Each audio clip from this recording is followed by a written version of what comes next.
I'm going down to the library, picking out a book, check it in, check it out. Gonna say hi to the dictionary, picking out a book, check it in, check it out.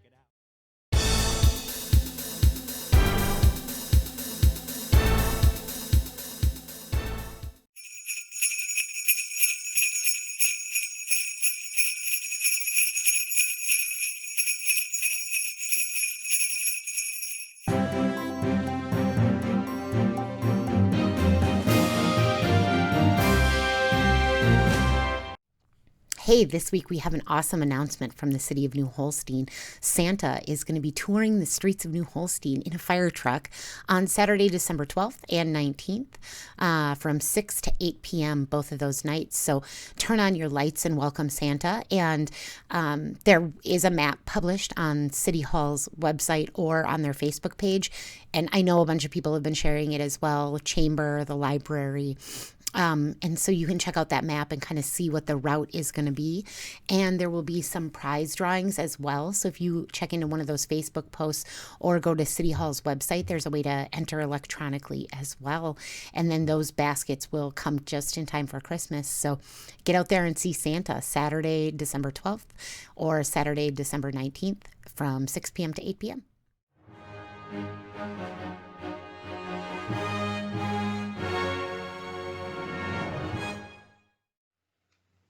So this might seem a little weird, but this week I am here with Sheila at Hairs to You. Hi, Sheila. Thanks for joining us. My pleasure. And so we're going to do a haircut. We figured we'd multitask. We're both women with a lot to do on our plates. So we're just going to do this, and you get to watch me get my hair cut. Poor Sheila. I work better under pressure. Oh, perfect. Generally, my first question is your name and your organization. I feel like I've kind of introduced that. How did you end up here in New Holstein? Actually, I am originally from Kiel. Okay. So I'm a small hometown girl. I went to beauty school in Manitowoc, Martin School of Hair Design. Mm-hmm. And he actually hired me when he had Martin's hair salon in town. Okay. So that was my first job, was New Holstein, and I've been here ever since. Oh, cool. Yeah. So did he retire and then did you leave and start this place? Yep. Actually, through years of working two other places, my husband just kind of gave me this word of, hey, you can do it. Let's do it. So we bought a house, turned it into the salon. Uh-huh. So I've been in business for 35 years and actually have owned Here's to You for 26. That is mind-blowing. Yeah, you must know everybody's stories in town. Yeah, but you know what we talk about stays here behind the chair, so respectfully so. Except for this time. Except for today, yeah. Yeah, no, the world is watching today. Yeah, so. Absolutely. So what's your favorite thing to do, event to attend? What do you love about New Holstein?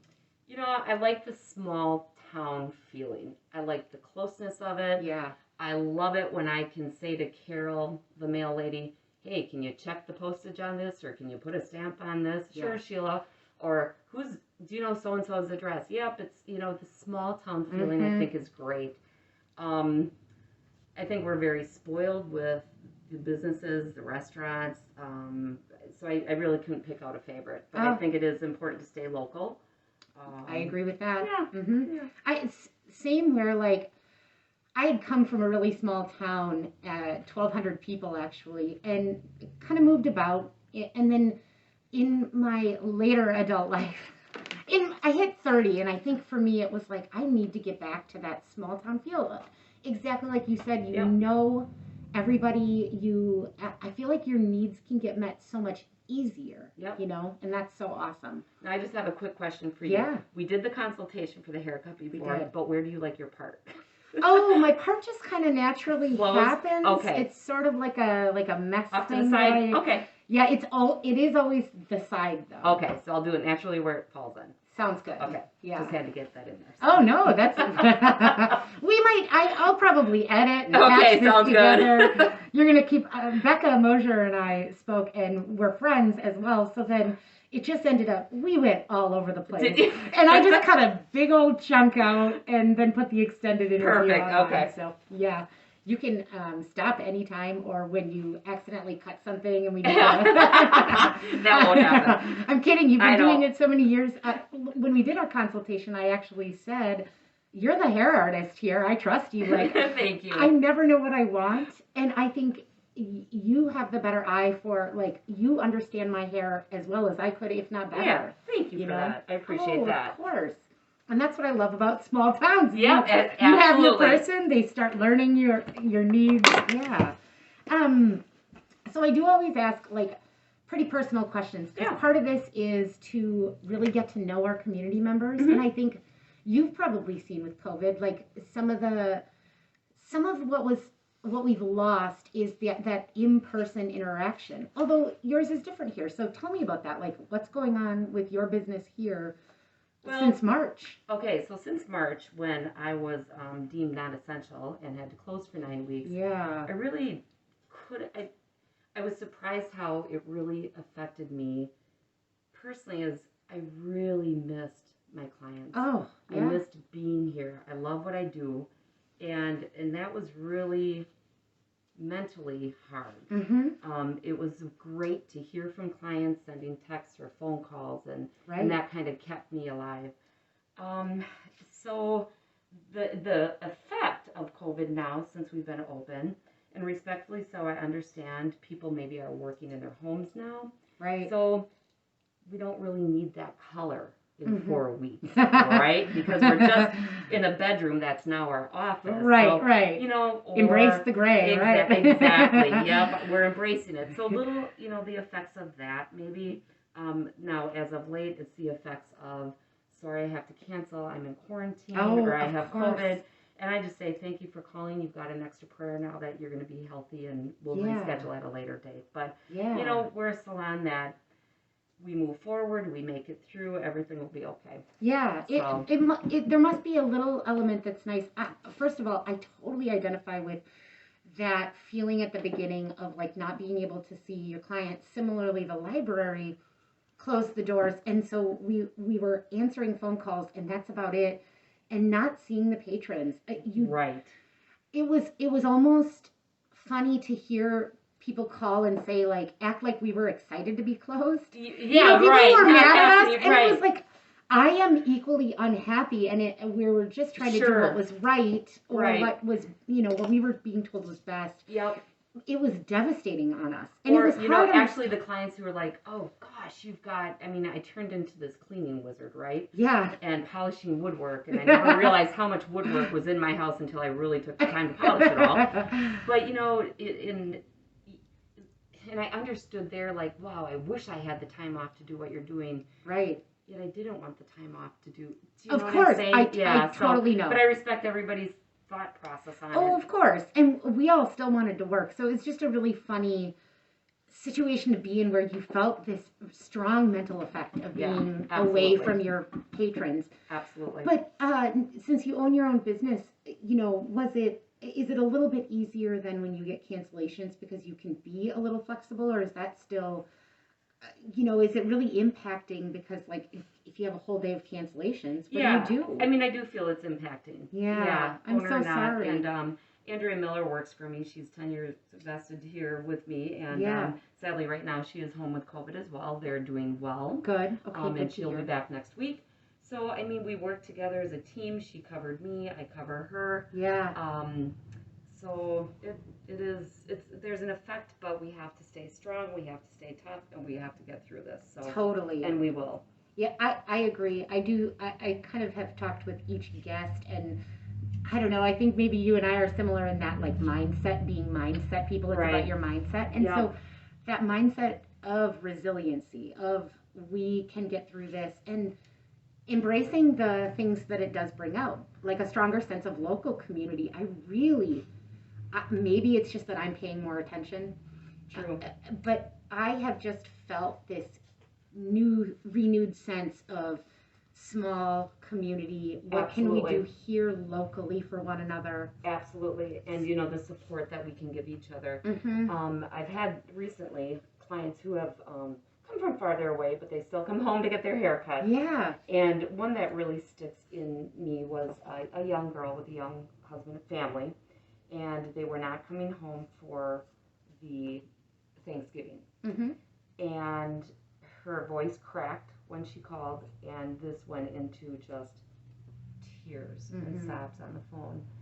And I told her, I reassured her that it would be okay. And if we could all get through this, think of the celebrations that we're all going to get to do next year with families. So, yes, that's so funny. I kind of forget that hairstylists are also therapists. Yeah, so it's the emotional part too. Yeah. I might not have the most physical job, but when my clients hurt, I hurt. Yeah, And absolutely. it really, that.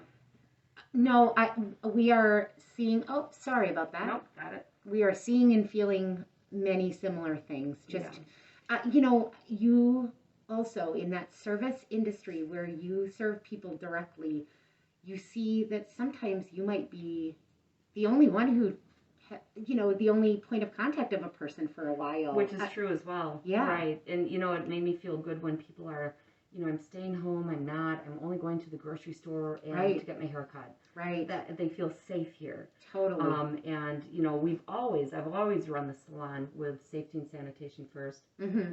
That's just how it is in our business. Yeah. So we have things that are displayed more, the mask and the hand sanitizer. But as far as that, nothing's changed here except of obviously wearing the mask all day. Right. Yeah.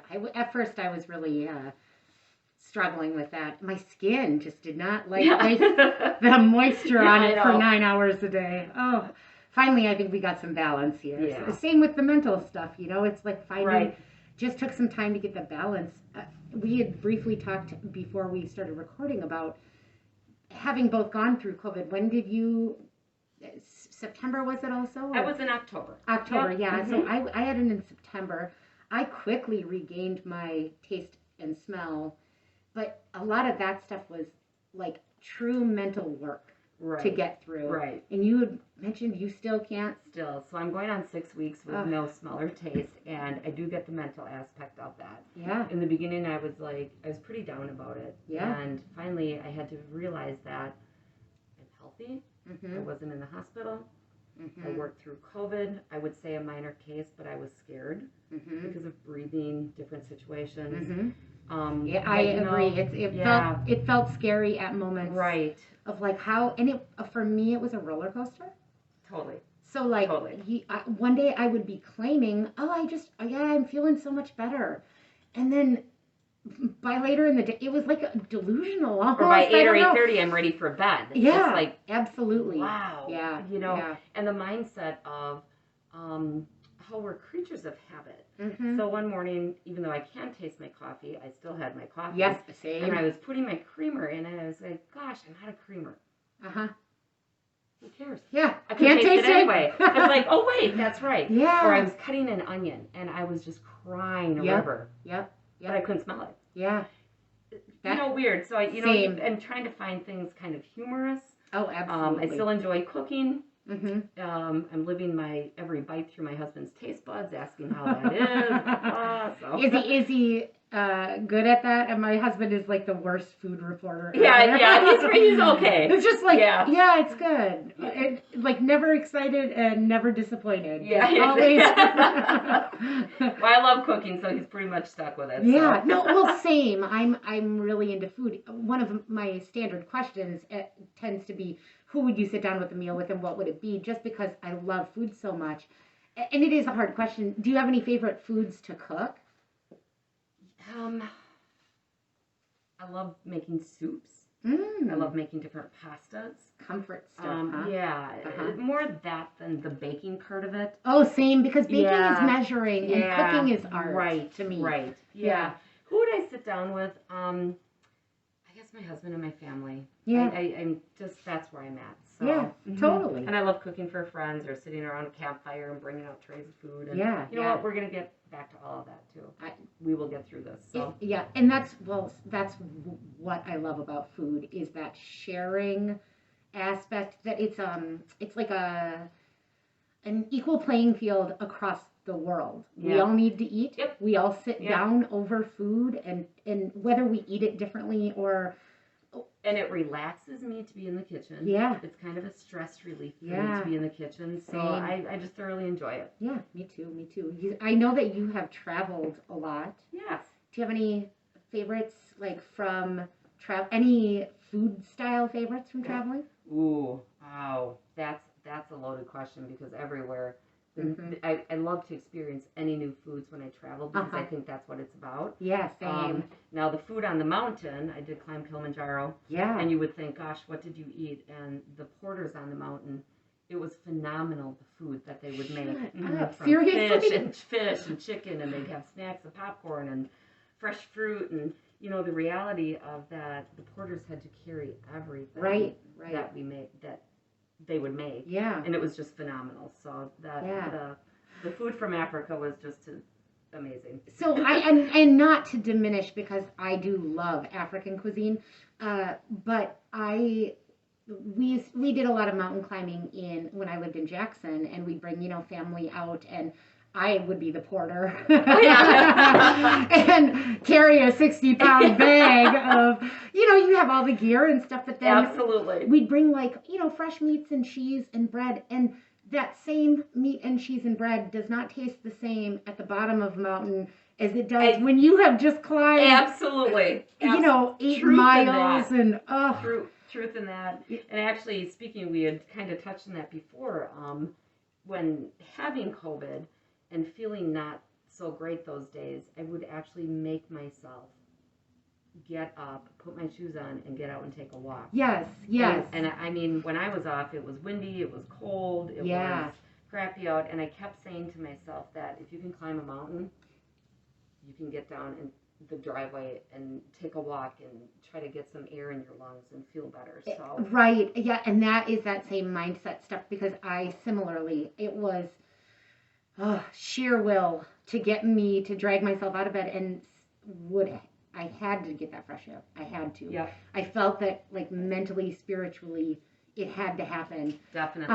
I did a lot of them in a, like I said, delusional state, I think. I just kind of would zombie through it and do it. Yep. But the same sentiment. Okay, I have done, when you are climbing a mountain, it's one step at a time. What is that saying about eating an elephant? It's like bite by bite. Yeah, I know what you mean. I can identify with that because that's what a mountain is you just kind of, I think anytime you need to dig deep, you see it in chunks instead of as a whole. Yeah. It's just getting to the next micro goal, and not even with COVID, but life itself. I feel like we all have our own mountains to climb. Exactly. We all have our own mountains to climb at times. Right. And you just continue to go forward and you make it. Right. So. Well, and that's why I think I found I didn't discover mountains until my 20s, and I always knew the beauty, just not what it was like to hike and climb and feel the empowerment. Exactly. When you did something that surprised you. Yeah, that totally. Surprised yourself. Totally. Absolutely. Agreed. Did you grow up climbing? Absolutely not. Oh, okay. No, nothing.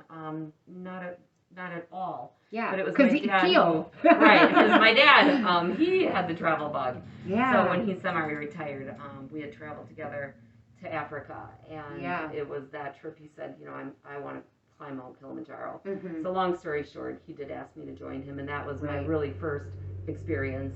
I did go back and climb 3 more times. Kilimanjaro has 5 routes. Okay. And I've done 4 of the 5. So, wow. And I found peace with that now. So. Yeah, that's good. That's good. Yep. When you live in frequent the climbing, the hiking world, travel world almost, you almost, it's like you always end up with stories of people who were pursuing these loves and were either injured or died because of it. And exactly. It's just, yep. In a way, I do frequently see rather that than all of the other ways. I don't know, maybe that's just me, my spirit is, I could sit in my living room afraid of the world, or just get out there and experience life. And the reality, too, for my travels abroad have been not only the great time spent with family that I've traveled with, but to know how other people live. Oh. And again, the reality through all of this COVID and hard times, it's like there's always somebody who has it worse. And that's how I feel. If I think about the Ribbon Arrow children that didn't have shoes on their feet, or, you know, the homeless people. Somebody always has it a little bit worse, and those are the people that you pray extra for. Oh, so, for sure. Yeah. I mean, I have a passion for the refugee crisis around the world, and thinking of all of the people who are displaced, and having traveled and having seen real poverty. Well, we have real poverty in the United States as well, but having seen, you know, places where people live off of a couple of American dollars a year, and the biggest thing is that the majority of them are happy. I was going to say that, and smiling. The thing that we find is not just this window to this other world, but almost that connector to ours. The same as food for me is you go other places and you see people have the exact same interests, making sure their family is fed and taken care of, and that, you know, we all value family. We all value the same exact things and just want to be happy, healthy. Absolutely. Agreed. I mentioned before, you know, when I was like, I'm just going to do this. I don't care. You guys can see me with my hair.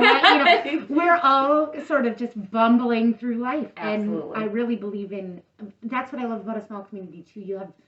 You feel a closeness to those opportunities to lift and elevate one another. You know, and I think that is a major plus with a small community, like you said. We lean on each other. Right, absolutely. Exactly. Through this hard time, and as you said, we'll get there. Yeah, we will bounce back to maybe a different normal, but a normal that we maybe get to be more grateful for. Absolutely. We're going to go back to that day where we don't have to ask if we can have a hug. Right. That's what I'm looking for. Us huggers, this has been really hard. This is the second time that I had to admit that I am not a hugger. And that's okay. That's all right. But I think maybe with this, maybe it'll bring different things out of people, and you might become a hugger. So it's true, and really, I still want to sit down with people and have meals again. Absolutely. Sit around a table and not think twice about it. Exactly. That was the point that I just put in you. Oh, okay. I like it. Good. Okay. Yeah. I'm done. You are. Holy cow. Hey. I'm telling you, people, nobody has ever cut my hair that well and quickly. I feel like there's so much of it. You are such There a is pro. a lot of it. But I did what we talked about. Yeah, I'm so excited. We trimmed the bottoms, and then I went through layer by layer. Okay. And took weight out by surfing it. Awesome. Okay? I'm so excited, Sheila. Thank you so much. Absolutely my pleasure. And I would tell people to come to the library and check it out, but it might be a little bit longer, so you'll just have to see I'll put before and after. There you go. That would be great. I don't know that I have a before photo. I'm sure you do. Just videos. Yeah. Thank you so much for doing this. My has pleasure. Been a blast. It was a good time for me, too. Oh, good.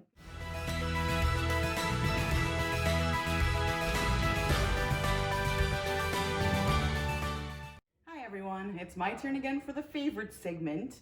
So here, since winter is coming up, I thought you all might like some warm, fuzzy reads. So we have Lost and Found by Oliver Jeffers, and this is about a boy who finds a penguin, and he thinks the penguin is lost, but it turns out at the end, I won't spoil it, but it's a warm, fuzzy ending. And then we have one of my favorites of all time, and it's called Bear Snores On. And this is a rhyming story, so it reads really easily. And it's a very sweet story about a sleepy bear and his friends, and his friends miss him while he's hibernating. So then they have to go have a party by him. Then we also have one that's brand new to our collection. It's called Cozy by Jan Brett. And this is about a musk ox named Cozy who shares his soft, thick coat with other animals to wait out a snowstorm. And you learn all about animal life on the Alaskan tundra, which is kind of cool too. They have lemmings and snowshoe hares and snowy owls and Arctic foxes and wolverines, and you'll just have to come read it to find out. And finally, one of the classics, we have The Polar Express by Chris Van Allsburg. And this one is just super warm and fuzzy. If any of you have seen the movie, you already know that. You should read the book though too. It's a classic, and it's all about the belief in the holiday spirit. Until next time, see you next time. I'm going down to the library, picking out a book, check it in, check it out. Gonna say hi to the dictionary, picking out a book, check it in, check it out. I'm going down to the library.